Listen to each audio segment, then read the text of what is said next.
असं आहे की जी घाबरलेली लोकं असतात ती ती अशी तडफड करत असतात आणि ही तडफडीमध्ये हे संविधान आणि लोकशाही नष्ट करण्याचं काम करत आहेत. केंद्रामध्ये जे बसलेले आहेत ते कुठेतरी घाबरलेले आहेत आणि म्हणून एवढी दडपशाही आहे. तुम्ही या देशामध्ये लोकशाही मारायचा जर प्रयत्न करत असाल तर लोक तुम्हाला मारतील, हे नक्की. या प्रकारची दादागिरी आपल्या देशामध्ये कधी झालेली नाही.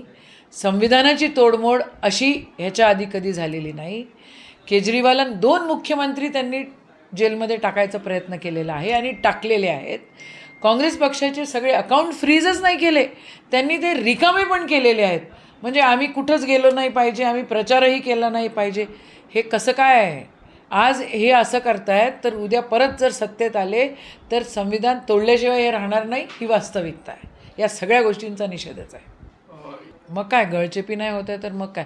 फक्त विरोधी पक्षाचीच नाही तर संविधान तोडतायत हे लोक, हे नष्ट करतायत. या देशाचं पूर्ण मूळ फॅब्रिक पूर्ण नष्ट करतायत. यांना फक्त सत्तेशी घेणं देणं आहे, व्यापाऱ्यांशी घेणं देणं आहे, शेतकऱ्यांशी नाही, संविधानाशी नाही, लोकशाहीशी नाही, कशाशी नाही. ह्या अशा प्रकारे कधी कोणी केलेलं नाही.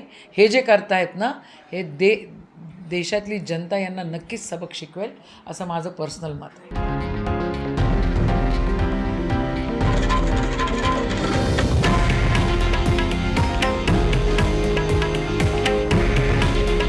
हे आहे देशातील नंबर 1 न्यूज नेटवर्क आणि आपण पाहत आहात TV9 मराठी. काळजी तुमची, हित महाराष्ट्राचं.